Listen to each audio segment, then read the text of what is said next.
예수님, 오늘은 연중제 19주간 화요일입니다.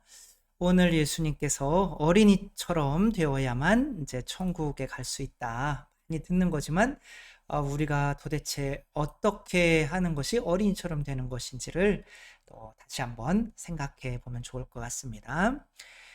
제자들이 하늘나라에 관해서 물어요. 이제 하늘나라는 사실 행복인데 어떻게 하면 가장 행복한 사람이 될 수 있습니까? 라고 묻는 것 같죠? 예수님께서 어린이 하나를 이제 불러서 그들 가운데 세우시고 내가 진실로 말하는데 너희가 회개하여 방향을 바꾸라는 거죠. 어린이처럼 되지 않으면, 이 말은 누군가는 어른처럼 되려고 한다는 거죠. 어른과 어린이와 다른 점은 무엇인지. 근데 이제 어른들은 자신을 높이려 하고 어린이는 자신을 낮추는 이라는 거죠. 자신을 그러면 낮추는 게 무슨 뜻인가? 그러면 어린이 하나를 내 이름으로 받아들이면, 그러니까 받아들이는 거, 이 포용력이 바로 겸손이라는 거죠. 땅이나 바다나 제일 아래쪽에 있죠. 그것들은 모든 것을 다 자기 안에 받아들이죠. 뾰족뾰족해서 거부하는 게 아니라 땅속으로 스며들고 바닷속으로 스며들고 모든 것을 받아들이는 것이 바로 겸손이다. 그래서 너희는 이 작은 이들 가운데 하나라도 업신여기지 않도록 주의해라. 그들의 천사가 하늘에서 내 아버지를 언제나 늘 보고 있으니까 그들에게 잘못하는 것들은 아버지께서 반드시 갚아주신다. 무서운 말이죠. 그러니까 작은 이들에게 잘하는 것이 이제 복받는 길인데, 어떤 사람이 양 100마리가 있었는데 한 마리가 길을 잃으면 99마리를 산에 남겨둔 채 길 잃은 양을 찾아 나서지 않냐. 그러니까 포용력을 넘어서서 이것은 불쌍한 사람을 이제 도와주고 믿지 않는 사람을 믿게 하는 그런 마음인 거죠.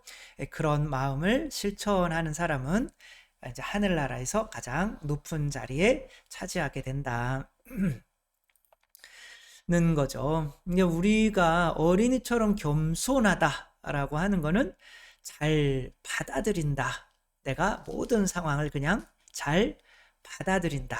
그래서 잘 받아들이지 않는 우리 보고 아저씨.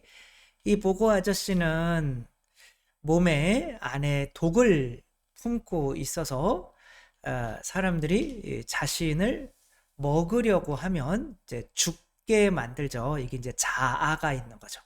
그 자아는 자신을 부풀려서 이제 다른 사람이 먹어도 목 막히게 이렇게 다른 사람이 나를 양식으로 삼는 것을 절대적으로 거부하는 거고, 또 가시가 뾰족뾰족해서 가까이 가면은 아픈 사람들 있잖아요. 막 다른 사람 판단하고 가시가 뾰족뾰족 생긴 사람들 짜증내고 화나고 막 이런 존재가 되면 쓸모없는 고기가 돼서 이제 버려지게 되는 거죠. 그러니까 이제 세상에서 이 복어는 약간 어른의 모습을 가지고 있는 것 같아요. 그리고 이제 어린이는 모든 거를 진짜 잘 받아들이죠. 어린이는 모든 것을 잘 받아들이는 이유는 뭐가 없기 때문에, 안에 독이 없기 때문에, 자아가 없기 때문에. 이 어린이들은 이렇게 얘기해요. 저도 한번 들어본 거는 같은데, 우리 아가 아파요. 그래서 제가 어떤 아가가 있지? 그러니까 본인 얘기를 하는 거더라고요. 그 본인이 아가 부르니까 자기의 이름이나 나라는 말을 사용하지 않고 아가 아파요. 그러니까 아가라고 하는 그런 말을 쓰는 것은 이제 보는 부모 입장에서 보는 거죠. 아가야라고 하는데 나의 눈은 지금 나에게 있지 않고 부모님 속에 가 있는 거죠. 그러니까 나는 사라진 거죠. 그러니까 내가 사라지니까 이렇게 뾰족뾰족한 마음들이 없어지니까 다른 사람들을 잘 받아들이죠. 이것이 우리가 죽어야 하는 이유인 거죠. 크리스마스 캐롤, 우리 스크루지 영감이 자기만 아는 보고와 같은 뾰족뾰족한 존재였다가 이렇게 아이들도 잘 맞아들일 수 있는 사람으로 변하게 된 것은 뭘 체험했기 때문에? 죽음을 체험했기 때문에. 자기의 죽음을 보죠. 그리고 미래에 자기가 죽었을 때 사람들이 무덤에서 침을 뱉고 욕을 하고 그런 모습을 이제 유령들이 이제 보여주죠. 과거, 현재, 미래.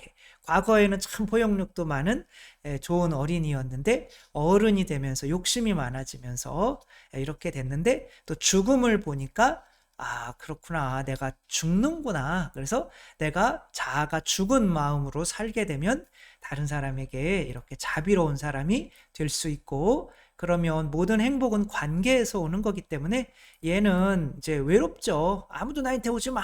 그러나 이제 관계가 잘 되면 행복한 사람이 된다. 그래서 우리가 이렇게 어린이처럼 행복한 사람이 되려면 내가 없어져야죠. 나는 죽었습니다. 저희 항상 강론 끝나고 나는 죽었습니다. 그렇게 외치거든요. 이제 이분이 짐 볼트 테일러라고 하는 분인데 하버드대 뇌과학자였는데 본인이 뇌출혈이 조금 있었어요. 좌뇌에 그러니까 좌뇌에 뇌출혈이 뭐 샤워를 하고 있는데 갑자기 어지러워서 벽을 짚었는데 내가 벽 속으로 빨려 들어가는 느낌? 그런데 나쁘지가 않은 거예요. 내가 이 벽과 하나구나, 우주와 하나구나, 라고 이 자아가 없어요. 뇌가 이제 분별하는 마음이래요. 이 마음은 이제 오른쪽 뇌는 따뜻한 마음. 그러니까 뇌가 이쪽 뇌는 너는 너야 정체성. 그리고 너는 이것이 옳고 저것이 그러라고 이게 분별하는 마음. 이게 이제 자아가 거의 왼쪽 뇌가 담당하고 있는 거죠. 그게 죽어버리니까 내가 사라지고 어떤 천국의 행복을 느끼게 되더라. 모든 거를 그냥 다 받아들일 수 있으니까 내가 우주구나.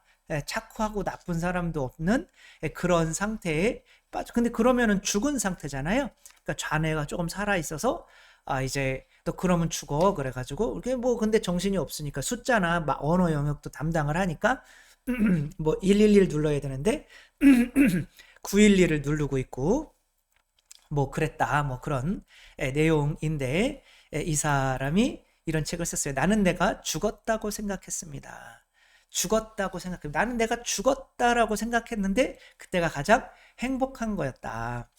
근데 이 죽음은 바로 이분이 뭔가를 내가 죽어도 현실이 받아들이기 어려워서 죽는 경우가 있어요. 그때는 행복하지가 않아요. 이분은 어떤 분이냐면 본인이 죽었다고 믿는 사람이에요. 나는 죽었습니다. 아니 지금 내 말도 듣고 뭐 그러잖아. 그런데 나는 죽었어. 이 사람이 왜 그러냐면 이 사람은 묘지에서 사는 묘지가 편한 사람이에요. 그러니까 묘지는 다 죽은 사람들이잖아요. 그러니까 죽은 사람들 곁에서 살아가다가 보니까 내가 살아있다고 믿으면 너무 힘든 거야, 이 환경이. 그러니까 나도 죽었다고 실제로 믿는 사람인. 그래서 잠도 안 자려고 그러고 먹지도 않으려고 하고 그래서 그냥 먹고 잠도 자기는 하지만 본인이 그렇게 죽었다고 믿는 사람 전혀 행복하지 않습니다. 이거는 이 환경이나 현실을 받아들이려고 하는 마음이 아니라 뭐예요? 그것을 거부하려고 하는 현실 도피인 거죠. 진짜 죽음은 우리가 나는 죽었습니다 라고 하는 죽음은 혼자 이 현실을 받아들이기 어려워서 죽는 것이 아니라 나를 보호해주는 부모가 함께 있기 때문에 굳이 나라는 게 필요해서 분별하고 저거는 뭐 원수야 그런 마음을 가질 필요가 없기 때문에 이 좌뇌가 활동이 거의 정지된 상태인 거죠. 내 좌뇌를 십자가에 못 박은 사람은 내 자신이 아니라 이런 사람은 본인 자신이 못 박는 거죠. 근데 어린이는 이제 그런 내 자아를 십자가에 못 박는 분이 부모인 거죠. 나를 보호해주는 부모. 근데 이 사람도 그와 비슷한 증세인데 이 사람은 자신이 이 현실 세계에 속해 있지 않다라고 생각을 하는 거 모든 게 안개 속에 있는 것 같고 그거는 이제 엄마 아빠가 마약 중독자 뭐 해가지고 얘를 보살피지가 않은 거예요. 그리고 이제 그렇게 서로 부부가 싸우다가 큰 사고가 터졌을 때 그 순간에 나는 그 환경에서 벗어나고 싶은 거죠. 이걸 받아들이고 싶지 않아요. 나를 줘야 되는 부모가 그렇게 싸우고 유혈이 낭자하고 하는 상황에서 그때 갑자기 모든 게 안개가 낀 것처럼 흐려지더래요. 그리고 다리도 제대로 움직일 수가 없고, 그래서 뭐 이런 이런 책들에 나오는 사례들이에요. 진짜 심리학자들이 연구한 사례들이기 때문에 이런 일들은 있는 거죠. 그런데 이런 죽음은 좋지 않다. 현실 도피. 우리가 예수님께서 말씀하시는 어린이처럼 되라, 겸손해지라 라고 하는 거는 네 힘으로 이 현실을 받아들이려고 하거나 네 힘으로 이 현실에서 벗어나려고 하는 거는 다 안 좋다. 그런데 내가 있으니까, 부모가 있어서, 하느님이 계셔서 하느님이 다 챙겨주시는데 뭐 그러며 이렇게 빵긋 기뻐하며 이제 자아가 사라지면 이 어린이들은 무서운 게 없잖아. 뱀도 집으려고 하고 뭐도 집으려고 하고. 그런다고 이 아이들이 위험한가요? 가장 그렇게 무분별할수록 가장 안전해요. 왜? 그만큼 더 부모가 신경 쓰고 지켜주니까. 이제 본인 힘으로 이 세상에서 무언가 할 수 있게 나라는 말을 하기 시작하면은 그때서는 위험해지는 거죠. 이제 부모의 도움을 물리치고 본인 스스로 이제 뭔가를 하려고 할 때 그때가 제일 위험한 거죠. 그러니까 나가 사라졌을 때 제일 안전한 거죠. 우리 전에도 무분별에 대해서 말씀을 드렸는데, 우리는 예수 그리스도와 함께 십자가에 못 박혀 살았습니다. 죽었습니다. 죽은 거예요. 죽은 사람이 무슨 옳고 그름과 판단을 할 수 있겠어요. 그러니까 이 어린이같이 겸손해지라는 말은 믿으라는 거죠. 내 부모님이, 내 하느님이 모든 거 다 챙겨줄 테니까 나는 이것저것 따지지 않고 그냥 살아갈래요. 모든 거 받아들이면서, 모든 거 사랑하면서 살아갈래요. 이제 이렇게 되는 거죠. 그리고 아이들은 겁이 없으니까 자비심만 남은 거, 우뇌만 남는 거죠. 그러니까 뭐가 있으면은 이제 새 같은 게 있으면은 데리고 와서 막 살려주려고 그러고 도와주려고 그러고. 근데 어른들은 그러면 안 된다 이제 그렇게 하지만 얘네들은 자비심만 남는 거죠.